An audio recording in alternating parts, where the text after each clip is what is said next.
LA의 봄, 새로운 홈페이지로 새 단장한 라디오 서울과 함께 느껴보세요. 강혜신의 오늘의 미국.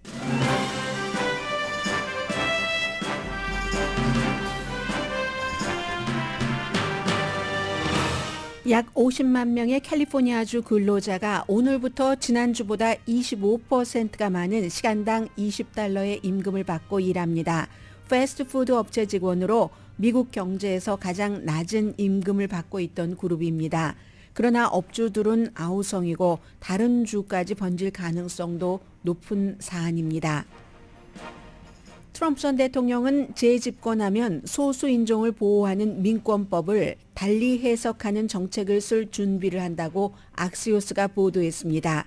백인에 대한 인종차별을 금지한다는 정책으로 벌써 이를 관장할 조직체도 만들었고 여러 소송에서 소수인종에게 해가 되는 판결을 받아내는데 성공했습니다. 테네시주 하원은 오늘 비행기로 하늘에 화학 물질을 뿌려 사람의 정신을 컨트롤하려는 것을 막는다는 법안에 투표합니다. 음모론입니다. 그런데 테네시주 하원에서는 자비로우신 하나님의 보살핌을 받기 위해 한 달 동안 간헐적인 금식을 하는 법안도 이미 통과됐습니다. 볼티모어 다리 붕괴 사건 이후 볼티모어 항구를 통하던 선박은 대체 항로로 향할 예정입니다. 현대와 기아 자동차가 조용히 미국인의 드라이브웨이에 들어섰다고 악시오스가 보도했습니다. 현대와 기아는 현재 미국에서 네 번째로 많이 팔리는 자동차인데 성공 요인을 전문가들은 리스크 테이킹으로 봅니다. 예루살렘에서 벤자민 네타냐후 정권을 끝내고 조기 선거를 주장하는 시위가 열렸습니다. 네타냐후 총리는 탈장 수술을 한 뒤 회복 중이고 미국과 이스라엘은 지난주에 했었어야 할 회의를 오늘 합니다. 미국이 유엔 결의안에 반대하지 않자 이스라엘이 거부했었던 회의입니다. 여러분 안녕하십니까? 오늘의 미국 강혜신입니다. 약간 이 뉴스 먼저 하다가 그냥 두 가지 이슈를 앞부분에 함께 전해드려야지 되겠다라고 판단을 했습니다. 먼저 캘리포니아주의 그 패스트푸드의 그 임금 인상은 여러분들께서 그동안 굉장히 많이 들어서 알고 계실 텐데 지금은 라스트 찬스입니다. 지금까지 이 내용을 잘 팔로우하지 않으셨던 분들 팔로우를 하실 수 있고요. 그리고 전체적으로는 이 패스트푸드에서 일하시는 분들의 임금이 어느 정도나 됐는지 이런 것도 한번 정리를 해두시면 캘리포니아주에서 방송을 듣고 보고 계시지 않는 여러분의 주까지 이게 건너갈 수 있는 문제이기 때문에 한번 저와 같이 정리를 하시겠습니다. 한 50만 명 정도의 패스트푸드 업계에서 일하는 사람, 패스트푸드에서 일한다고 다는 아닙니다. 적어도 스토어가 60군데가 있어야지 되고 뭐 예외는 있습니다. 또 무슨 호텔이라든가 아니면 공항이라든가 이런 데 있는 곳은 예외가 되고 또 빵을 전문으로 만든다던가 이것도 예외가 됩니다. 그래서 지난번에 파네라가 예외가 됐다가 게빈 뉴섬 주지사와 뭐 고등학교를 같이 다녔고 선거 기부금을 해서 주지사가 특혜를 줬다 이런 얘기가 있자 이건 이제 파네라가 24개 스토어밖에 캘리포니아주에 없는데 알아서 우리는 이번에 올리겠다 한 거고요. 모든 업체가 다 영향을 받는 건 아닙니다. 그러나 50만 명이 일하고 있는 그 50만 명 정도가 영향을 받는다고 하면 가족들은 또 상당히 또 많이 있을 수 있겠죠. 지난주까지 캘리포니아주의 최저임금 $16를 받고 일을 했었는데 패스트푸드 업체에서 일하시는 분들이 임금을 좀 작게 받는 편입니다. 그런데 이제 25% 많은 시간당 $20. 작게 받긴 하지만 캘리포니아주가 다른 주보다는 또 높았습니다. 평균적으로 한 패스트푸드에서 일하는 그런 분들이 $13 53센트를 받았는데 이건 또 생활비의 차이가 있으니까요. $16 받았고도 못 살았고 지금 시간당 $20를 받고도 캘리포니아주의 패스트푸드 업체에서 일하시는 분들은 생활하기 힘듭니다. 우선 렌트비가 너무 비싸기 때문에요. 가족이 함께 산다 할지라도 물론 업주들도 나름대로의 큰 고통이 있습니다. 그리고 이 법은 일단 지금 시간당 20달러로만 올린 게 아니라 2029년까지 매년 임금을 3.5% 또는 미국 소비자 물가지수 변화 가운데서 더 낮은 것만큼은 인상을 해줘야 된다. 뭐 이런 것들을 연구하고 하기 위해서 위원회 같은 것도 따로 만들었습니다. 이 법이 오늘부터 시행되기 전에는 패스트푸드 업계에서 일하는 캘리포니아주 근로자가 1년에 약 34,530달러를 벌었습니다. 그런데 캘리포니아주에는 뭐 4인 가족을 기준으로 하면은 약 36,900달러가 빈곤선으로 책정됐으니까 그 전에 이제 빈곤선이었다 하는 거고, 기본적으로 뭐 스토어가 60군데 넘어야지 되니까 맥도널드, 서브웨이, 뭐 켄터키 프라이드 치킨, 뭐 스타벅스 다 영향을 미치겠죠. 인건비 무척 늘어날 겁니다. 결국은 가격을 한 5%에서 15%까지 올릴 수밖에 없다. 오늘부터 이미 뭐 오른 가격에 판매되는 것도 있을 테고요. 패스트푸드 업계가 이렇게 이제 가격까지 올리게 된 데에 대해서는 찬성하는 사람도 많지만 이처럼 반대하는 사람도 많이 있는 겁니다. 패스트푸드 업체가 좀 젊은 사람이 일을 하고 여성이라든가 유색인종이 많이 일을 하고 수십 년 동안 임금이 오르지 않았습니다. 그러다가 최근에 몇 년 사이에 올랐는데 이번에는 좀 확실하게 한 주일 사이에 25%가 올라서 지금 이렇게 돼 있기 때문에 업주 측에선 당연히 얘기하죠. 늘 가격 인상 당연히 있을 테고요. 그리고 자동화를 말합니다. 자동화는 이런 임금 인상이 있건 없건 할 수 있는 한 자동화를 이미 하고 있었을 테고, 시간을 단축할 겁니다. 어차피 사람은 필요하잖아요. 전부 해고하고 누가 일하겠습니까? 모든 기계가 대처하기 전까지. 그렇기 때문에 시간을 줄이기 때문에 이제 임금을 받는 사람 입장에서는 일하는 시간은 줄어도 봉급은 줄지 않는, 결국은 더 많이 받게 되는 이런 상황이 되는 거고, 업주 측은 아직 모든 것을 마련하지 못했죠. 피자도 12월 달에 딜리버리맨을 해고를 했죠. 그렇게 되는 경우는 우버이츠라든가 아니면 무슨 도어대시 같은 그런 딜리버리하는 프로그램을 통해서 피자헛을 주문해야지 되기 때문에 아무래도 주문하는 손님은 돈이 더 들어갑니다. 피자헛 배달맨이면은 뭐 팁을 드린다던가 여기서 끝날 수 있는 것들이 잭인더박스, 치폴레 전부 이제 가격 인상 계획을 전부 발표를 해서 이번 주에 여러분들께서 패스트푸드 레스토랑에 가시면 그렇지 않아도 패스트푸드 값도 비싼데 하셨을 텐데 더 비싸질 겁니다. 자, 이렇게 돼서요. 아무튼 다른 주에서도 지금 캘리포니아주에 이 같은 것들을 보고 있고, 연방 최저임금은 아직도 뭐 7달러 조금 넘죠. 물론 연방 최저임금과 캘리포니아주의 패스트푸드 업체에서 일하시는 분들 20달러를 비교할 수는 없습니다.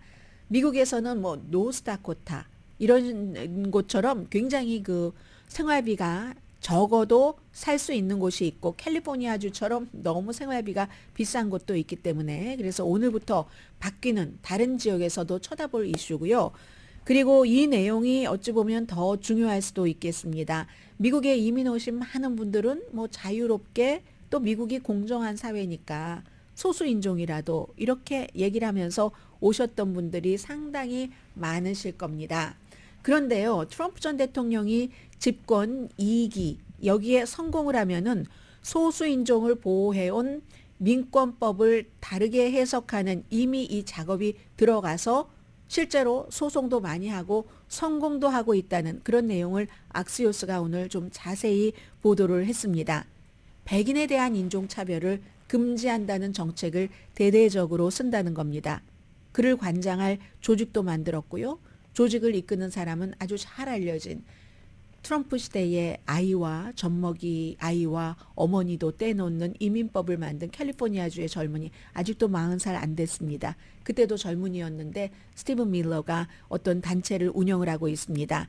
유색 인종이 차별을 받는 게 아니라 백인이 역차별을 받는다. 지금까지 지난 몇 년 동안 많이 얘기가 되어 왔었던 건데 이걸 이제 법으로 다 트럼프 전 대통령이 임기 2기에 어떻게 처리를 해보겠다는 겁니다.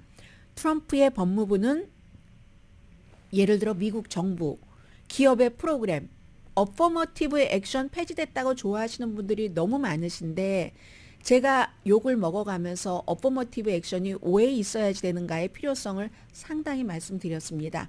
학교만 나오면 뭐합니까? 그 뒤에 직장에서도 다 이런 것들이 필요한데 소수 인종에게 특혜를 주는 게 아니라 사실은 보호하는 성격이 굉장히 많죠. 그런데 트럼프 전 대통령이 임기, 집권 2기에 성공을 하면 정부와 연방 정부와 계약, 대표적인 사람은 김창준 전 연방 하원 의원입니다.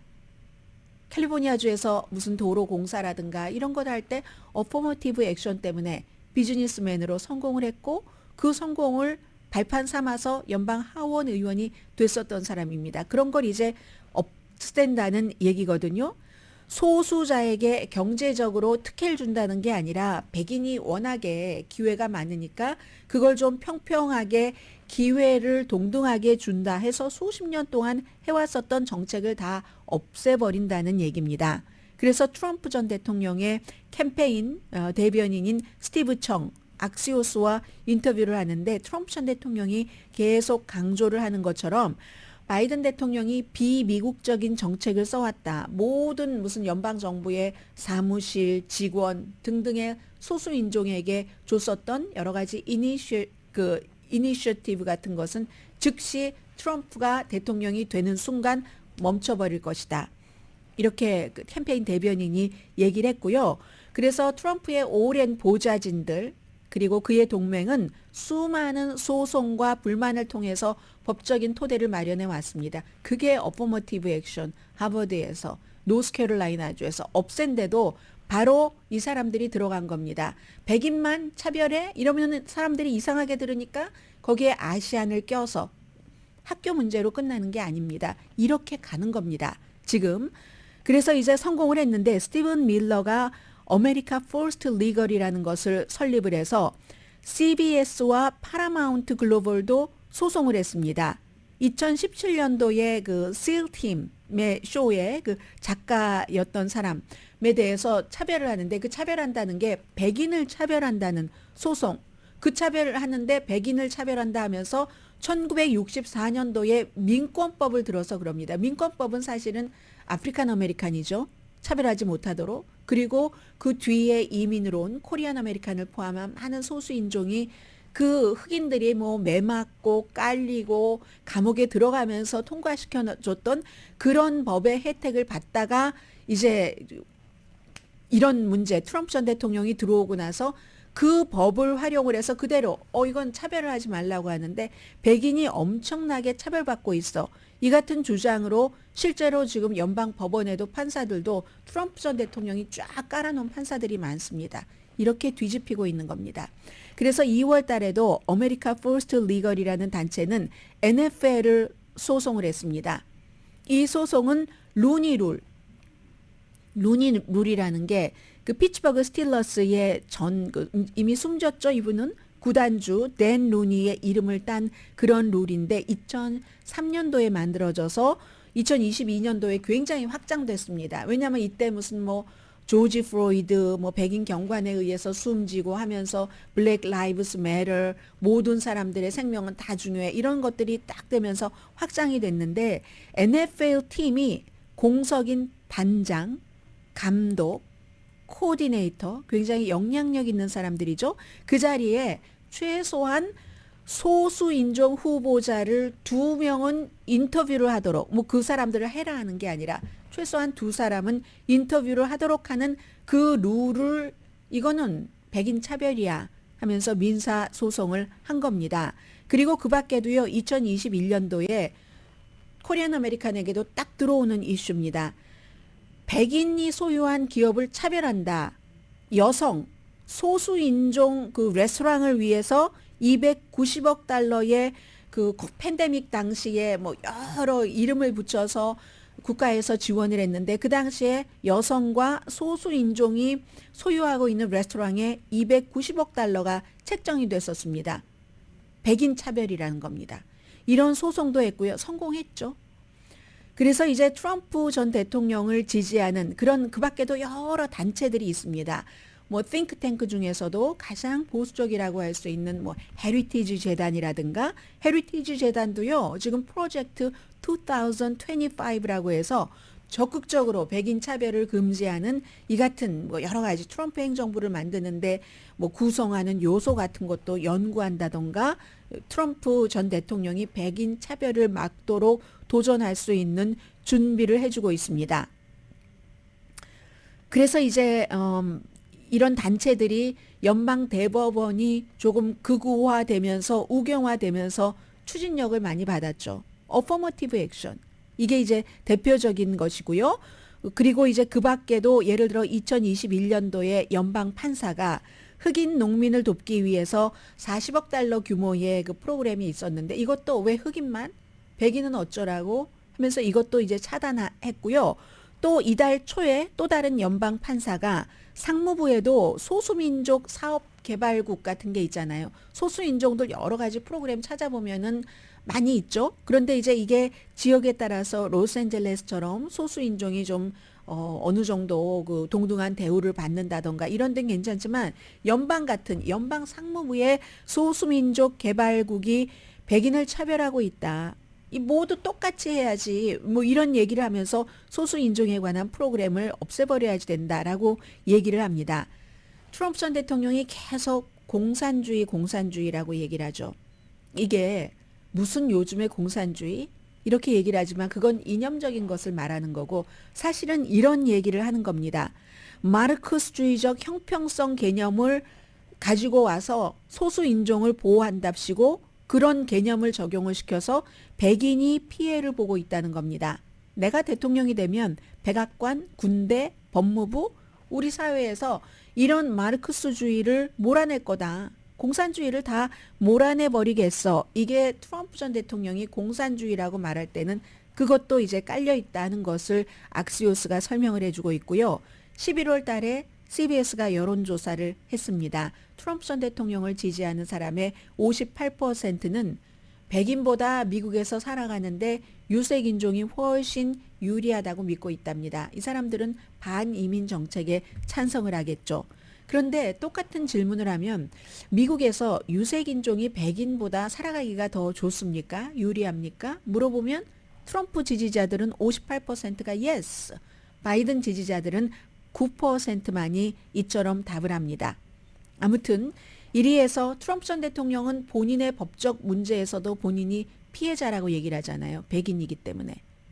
사실은 오늘 처음 말씀을 드립니다만 워싱턴의 뭐 판사라든가 조지아주의 검사라든가 바니 윌리스 이런 사람들이 흑인이기 때문에 백인인 자신을 학대한다고 나는 백인이기 때문에 여기서 피해를 보고 있다면서 저 사람들이 인종차별주의자야 라고 얘기를 하고 있습니다. 그리고 트럼프 전 대통령이 임기 2기에 이런 것을 할 것이라고 저도 믿는다 쪽으로 갑니다. 왜냐하면 처음부터 2015년도에 블라디미르 푸틴이 그렇게 얘기한 뒤에 인종 문제 가지고 정치적으로는 유명해진 사람이니까요. 보락 오바마 전 대통령 미국에서 태어나지 않았다고 다 알면서 태어나지 않았다고 그래서 미국 대통령이 될 자격이 없는 사람이라고 얘기를 했었고 그리고는 보다 본격적으로 선거 캠페인을 하면서 이민 온 사람들 특히 멕시코에서 온 사람들은 다 강간자다. 백인이 아닌 유럽 이민은 좋아했잖아요. 유럽의 어느 나라에서 미국에 이민 오면 받아준다고 백인이. 그 나라가 미국보다 더 잘 사는데 왜 오겠습니까? 그때 이렇게 많은 사람들이 조롱을 했는데 트럼프 전 대통령 머릿속에는 머릿속까지 백인 우월주의가 가득 차 있습니다.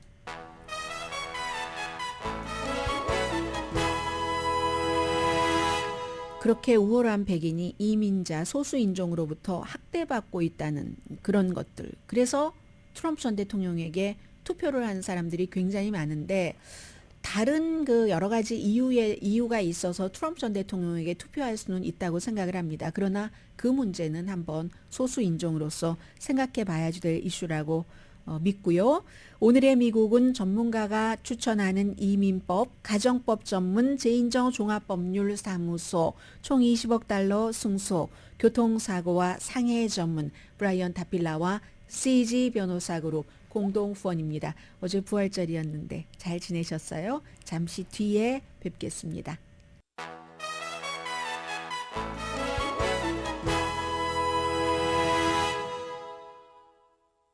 라디오 서울 방송 오늘의 미국 듣고 계십니다. 네.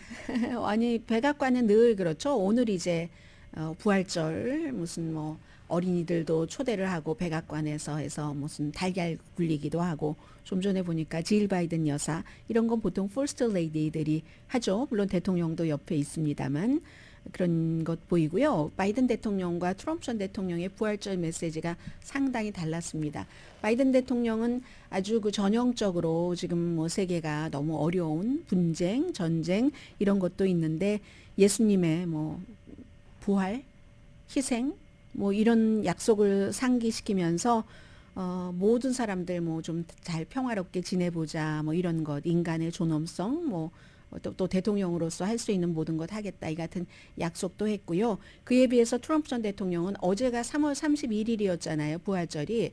그런데 이게 부활절은 매년 바뀌죠. 뭐 부활절 바뀌는 그것까지 말씀드리진 않겠습니다만은 바뀌는데 한 2015년 전에 제정된 게 있는데 그게 뭐냐면은 성전환자들을 조금 이렇게 그 생각하는 그런 날 트랜스젠더의 데이라고 해서 그게 이제 15년 전에 만들어졌습니다. 그래서 이제 백악관에서도 어제가 3월 31일이니까 거기에 대한 언급을 했더니 당연히 공화당에서 엄청난 비난을 받았고요. 부활절에 그럴 수가 있는가라고 얘기를 했는데 그건 부활절에 그렇게 한 게 아니라 원래 15년 전부터 제정됐는데 공교롭게도 날짜가 똑같아서 그렇죠. 내년에는 부활절이 3월 30일이 아닐 테니까 이렇게 겹치는 일은 없을 것 같고요. 그리고 이제 트럼프 전 대통령은 그거 좀 비난하고 나서 특별검사 잭 스미스 미쳤다. 뭐 부활절이고 뭐가 없어요. 트럼프 전 대통령은 판사 미쳤다. 맨하탄 검사 게으르다. 파니 윌리스는 맹렬하게 그 조지아주의 검사는 비난을 했고 그리고 현 대통령에 대해서는 부패한 조. 이게 이제 트럼프 전 대통령의 부활절 메시지입니다. 그리고 지금 전해드릴 이 내용은 제가 하도 어처구니가 없어서요. 글쎄요. 저만 어처구니가 없는 건 아닐 것 같고 테네시주 상원에서 어떤 안을 통과시켰냐면은 컴트레일 음모 이론이라고 해서 이 의회 자체에서 컴트레일이라는 단어를 쓰지는 않았습니다. 이 캠트레일이라고 해야 되겠네요. 케미컬 해서 트레일 이렇게 가니까 캠트레일이라는 게 뭐냐면 몇십 년 전부터 미국에서 많이 있어서 지난해 11월 달인가 갤럽에서 조사를 해봤더니 이 캠트레일 이론을 믿는 사람이 8% 정도 어느 정도는 믿는다는 사람도 11%나 됐는데 정부가 됐건 어떤 민간의 힘이 됐건 비행기 안에다가요 케미컬을 넣어서 그 케미컬을 막 살포를 해서 뭔가 날씨도 맘대로 조작을 하고 사람들의 정신을 마인드까지도 조장을 하는 거다. 비행기에 뭔가를 넣어서. 그래서 그런 것을 막는다 하는 법안을 테네시주 상원이 통과를 시켰습니다. 테네시주에서 사시기가 좀 힘드신 분들도 많겠다는 생각이 듭니다. 이건 하나의 극단적인 예잖아요. 그리고 상원이 통과시킨 그 안에 대해서 하원에서도 오늘 투표를 하거든요. 최종적인 결정은 공화당 주지사가 이걸 뭐 하라고 할 것인가, 법으로 말라고 할 것인가. 그런데 하고 말고도 없어요. 사실은 비행기 안에 이 사람들이 주장하는 것은 우리가 이제 비행기가 쫙 날아가면은 딱 그 하얀색 띠가 둘러지잖아요. 그 띠에 대해서 제 얘기가 아니라 과학자들 누구나 다 사실은 아는 얘기긴 하지만 앨런 로버트라는 러커스 대학교의 기후 과학자가 하는 얘기인데 뭐 하늘에 뭔가를 뿌려서 사람들의 마인을 컨트롤하는 그런 화학품이 어디 있겠습니까? 그런 것은 없습니다. 환경을 바꿀 수 있는 그런 것도 없습니다. 어떻게 비행기에 화학물질을 넣어서 그게 그렇게 나온다는 것인데 이 교수는 그건요. 증기예요. 증기. 이렇게 얘기를 하고 있거든요. 우리가 겨울에 숨을 내쉴 때 보면은 그럼 입안에 작은 구름이 있어서 그 구름이 바깥까지 나오잖아요. 따뜻하고 습한 것과 차갑고 건조한 것이 만났을 때 뭉게뭉게 딱 하늘에 띠가 이렇게 되는 거. 이걸 이제 대단한 정부 음모 이론이라고 믿는 사람들이 그렇게 많은 겁니다. 지난해가 아니라 2019년도였네요. 8%가 이 음모론을 믿고 11%는 어느 정도 믿는다. 그래서 테네시주 상원에서는 그렇게 못하도록 하겠다는 거예요. 그렇게 하는 주체가 있어야지 그렇게 못하도록 하지. 아무튼 무슨 뜻인지 모르지만 이 같은 안을 통과를 시켰습니다. 그래서 이제 오늘 하원이 투표를 해서 만약에 그 테네시의 빌리 주지사가 서명을 하면 집행을 한다는 건데 이걸 뭐 집행하는 게 무슨 의미가 있을지도 사실은 잘 모르겠습니다. 그런데 하원에서는요, 테네시주에서도 또 이 방송 듣고 계신 분들 계시겠죠? 몬티 프리츠라는 하원 의원이 이제 열심히 이걸 통과시켜야지 돼. 저 음모론 연방 정부가 됐건 누군가가 됐건 저건 다 기후를 변화시키는 거고 우리의 마인드를 컨트롤하기 위해서 뿌려지는 거야. 하늘의 하얀색 그 띠가 이렇게 주장을 하는데 이분은 테네시주에서는 이런 법안도 통과가 돼서 뭐 이건 서명을 한 것 같아요. 주지사가 어떤 거냐면요. 얼마 전이었어요. 불과 몇 개월 전에 테네시 주민들이 테네시나 또 다른 주와 마찬가지로 여러 가지 어려운 문제들이 있잖아요. 그래서 제가 기후제를 지낸다 하는 것은 들어봤어도 테네시주를 치유하시는 하나님의 자비의 손길을 기다리면서 그 자비의 손길을 구하기 위해서 7월 달에 30일 동안 전체 주민들이 기도를 하고 뭐 계속 굶을 수는 없으니까 그럼 우리가 숨져야 되잖아요. 간헐적으로 단식을 하도록 하자. 이런 안을 냈고 그게 통과가 됐다니까요. 몇 개월 전도 아니네요. 3월 5일에 하원에서 통과됐습니다. 그럼 이건 상원으로 보내주겠네요. 상원으로 보내주고 상원에서는 하늘에 누군가가 컨트롤하려고 화학물질을 뿌린다 하는 것이 통과돼서 하원으로 보내지고 특히 이제 오늘 하원에서 투표할 그 비행기 화학물질 뭐 이렇게 얘기를 하는 그 캠트레일 같은 경우는 이건 증기잖아요. 그 증기가 하얀 띠를 만들어내는 건데 그 증기를 공격하는 거잖아요. 그런데도 놀랍게도 펜실베니아주에서도 이런 그 비슷한 그런 것을 막아야지 돼 하는 법안을 지금 마련을 할 움직임이 있답니다. 이런 것을 볼 때마다 어떤 땐 제가 뉴스가 너무 많으면 정말 희한한 only in LA, only in USA만 있는 그런 일들이 있잖아요. 황당무계한 일들.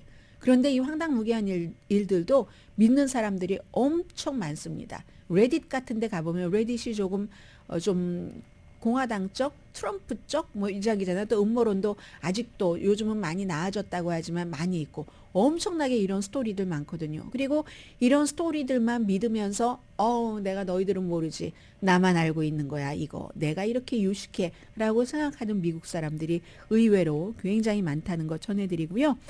잠시 뒤에 볼티모어와 현대 기아차를 좀 전해드리겠습니다. 현대 기아차가 미국의 뭐 기간 산업법에 무슨 뭐 혜택을 받지 못했다 해서 엄청나게 한국에서 많은 그 비난을 미국 쪽을 향해서 하셨던 분들이 많은데 언젠가부터 슬금슬금 완전히 미국의 드라이브웨이를 현대 기아차가 잠식하고 있는데요. 그것도 노력 없이 그렇게 될 리는 없잖아요. 그 현대와 기아의 노력에서 우리가 또 배워야지 될 그런 것들도 있는 것 같고요. 잠시 뒤에 전해드립니다.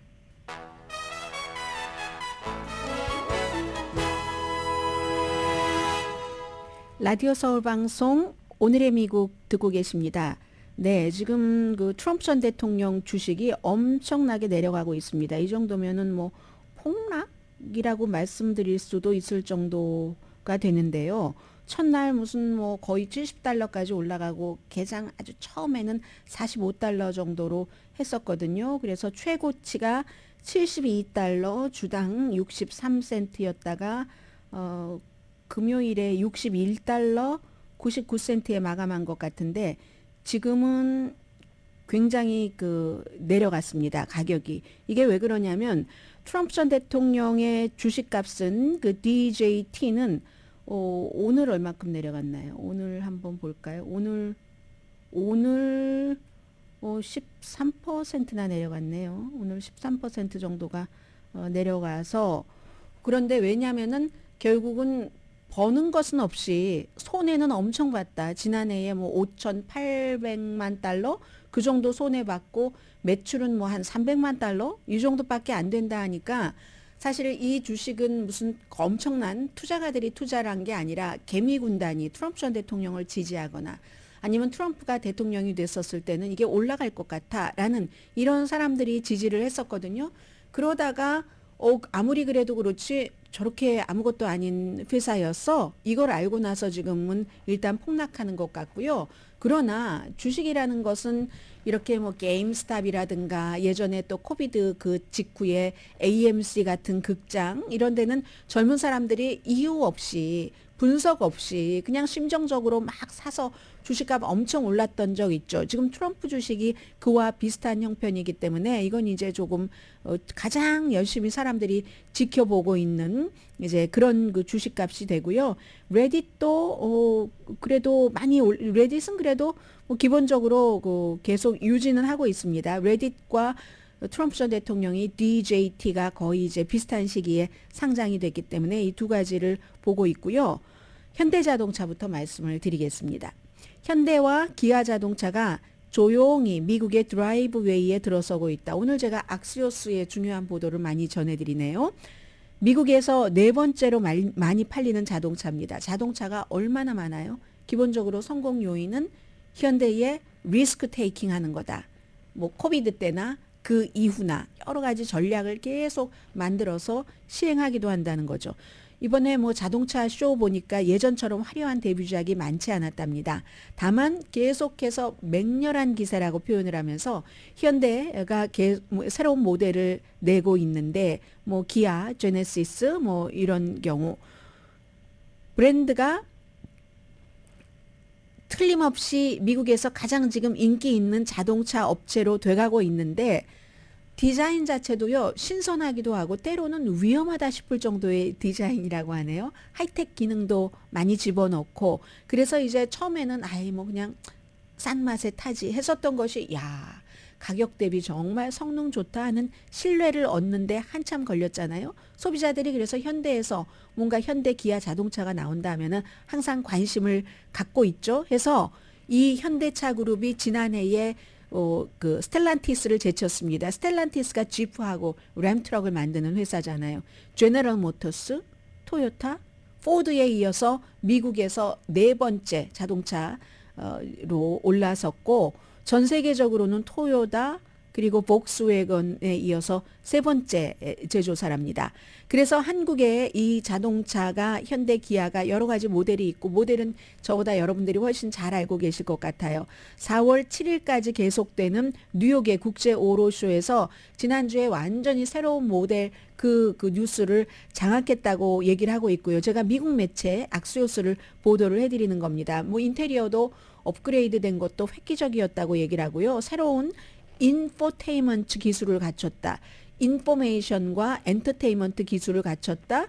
그리고도 또 뭐 투싼 SUV 새로운 버전, 산타크루스 스포츠 어드벤처, 그리고 기아 자동차도 작은 차에서는 볼 수 없는 굉장히 여러 가지 그 기술, 뭐 안전 기능까지 갖춘 디자인도 뭐 날렵하다면서요. 그런 신형 K4 세단을 만들었고, 그리고 이제 이 현대의 뭐 명성이다 하면은 제네시스잖아요.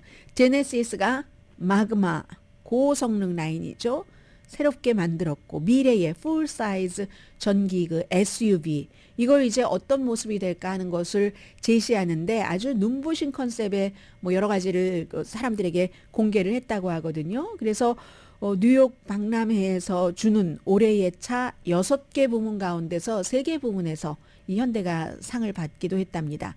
그런데 이게 경제가 뭐 불확실한 시기도 있었고 했잖아요. 그런데 현대그룹이 왜 이렇게 성공을 했는가? 기본적으로 이제 가격이 그렇게 높지 않았었고 지금까지 위험을 감수하는 현대의 컬처, 현대의 문화가 현대가 이렇게 미국에 쫙 이렇게 들어오는데 큰 이유라는 얘기입니다. 예를 들어서 2009년도에는 그때 막 주식시장 망가지고 파생 상품 나오고 부동산 시장 뭐 서프라임 모기지 융자 그 사건이 터졌던 때잖아요. 그때 굉장히 특이한 제안을 했습니다. 현대자동차가 현대차를 샀는데 나중에 일자리를 잃어버리면 그 사람 크레딧에는 영향을 주지 않고 그대로 자동차를 반납할 수 있는 프로그램. 그렇게 해서 반납한 자동차가 굉장히 많지는 않지 않겠어요? 그런 프로그램을 해놨고 그리고 이제 코비드 19이 2020년도 거의 이제 10년 뒤죠. 그때는 이 프로그램을 다시 만들어냈습니다.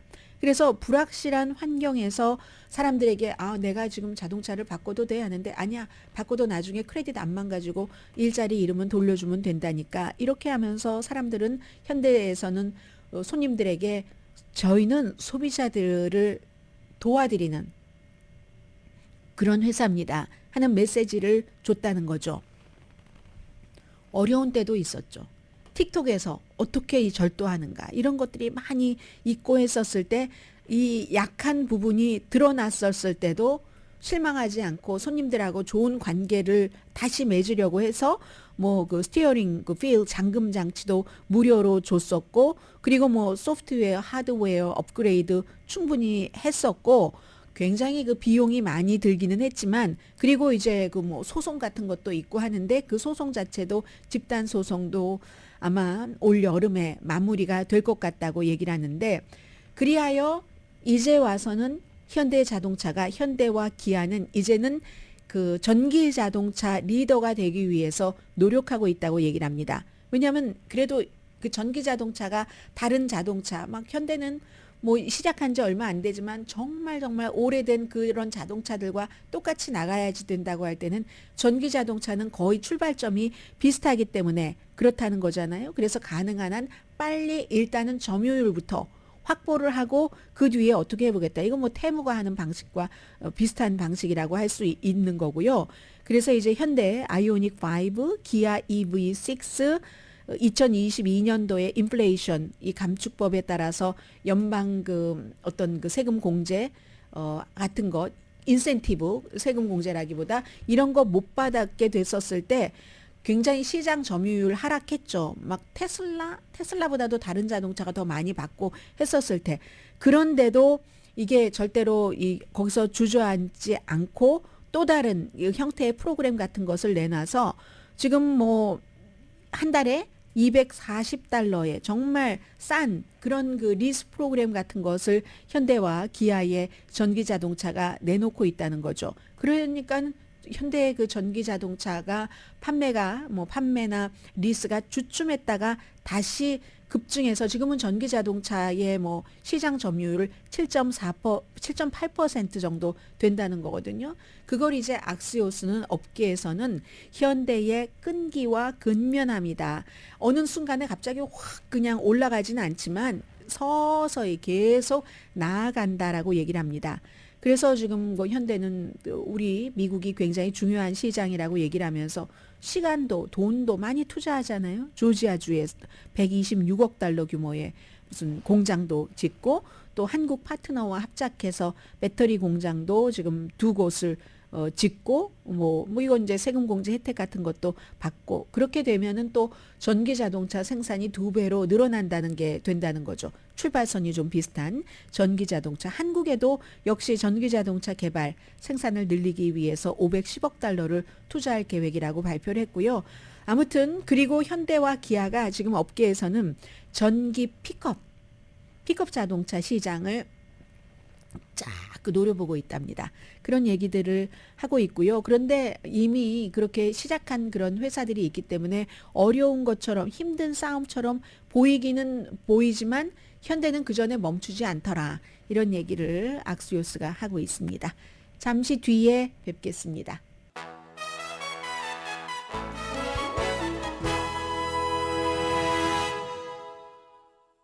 라디오 서울 방송 오늘의 미국 듣고 계십니다. 볼티모어 항구는요 이제 4분 그 시신을 그 회수하는 작업은 아직 못 하고 있답니다. 그 다리가 무너진 것들이 지금 전부 그 안에 그 깔려 있기 때문에 다이버들이 들어가도 1피트, 2피트 이 앞까지밖에 보지 못하고 다이버들도 다칠 수도 있고 여러 가지 문제 때문에 지금은 그건 이제 시신 회수는 조금 보류됐는데요.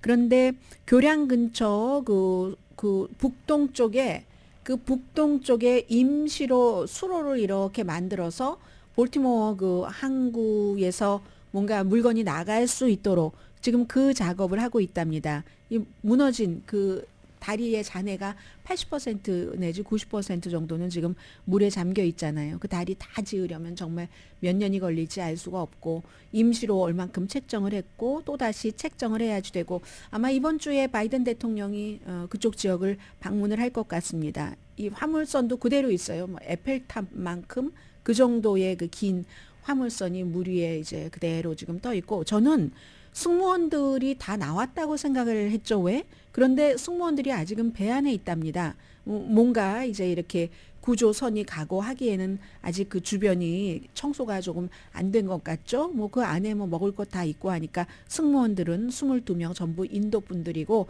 안전하게 그 안에 있다 하는 건데 이게요. 볼티모어 물론 아주 힘듭니다. 힘들지만 코비드 19 이후에 공급망 네트워크 같은 것을 좀 잘 해놨기 때문에 물론 주변에 뭐 뉴저지나 뉴욕 항구도 붐비고 하기는 하지만 예전보다는 이런 것들이 나아져서 아주 뭐 대단한 공급망 문제가 있어서 미국 뭐 전국적으로 물건값이 굉장히 올라간다던가 이런 일은 아마 전문가들의 계산이 맞다면은 없을 것으로 지금 보고 있습니다.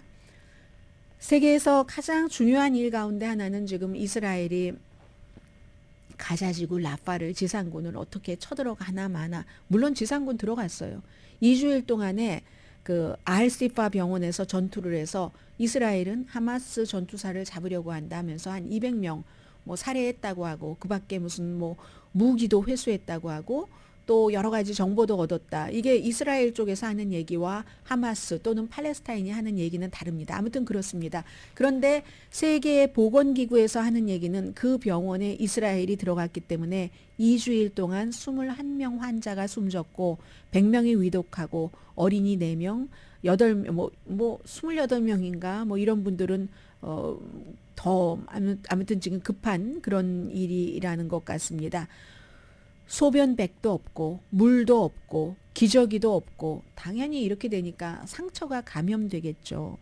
탈수 증세 15사람이 있는데 물이 한 병밖에 없대요. 지금. 그게 이제 그 UN 세계보건기구 사무총장이 하는 얘기입니다. 전염병이 퍼지는 그런 거죠. 그래서 이제 이것은 인간이 만들어낸 재해라고 하는데 그대로 황폐한 거죠. 그 병원이 유리창 다 깨졌고요. 콘크리트 벽도 다 폭파됐고 자원봉사자들이 그래서 그 안에 숨져 있는 사람들 시신을 수습하고 있는데 6개월이 됐습니다. 6개월이 돼서 어제 이스라엘에서는 심지어 인질들의 가족들까지 함께 엄청나게 대대적인 시위를 했습니다.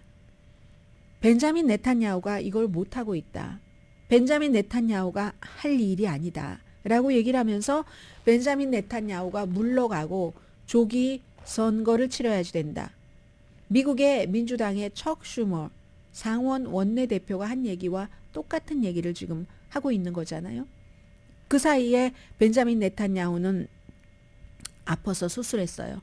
아파서 수술했는데 무슨 아주 크게 심각한 것은 아니기 때문에 탈장 수술이기 때문에 지금 뭐 회복 중이다 하는 얘기는 있지만 그러니까 이제 이스라엘도 미국과 지금 제일 중요한 문제가 미국과 회의를 한다는 거거든요. 라파에 대해서 어떻게 할 것인가. 들어가기는 들어갈 것 같기는 한데 이 회의가 원래대로라면 지난주에 있었어야지 됐거든요. 그런데 지난주 이스라엘이 화났잖아요. 화나고 나서 회의 안 한다고 했죠.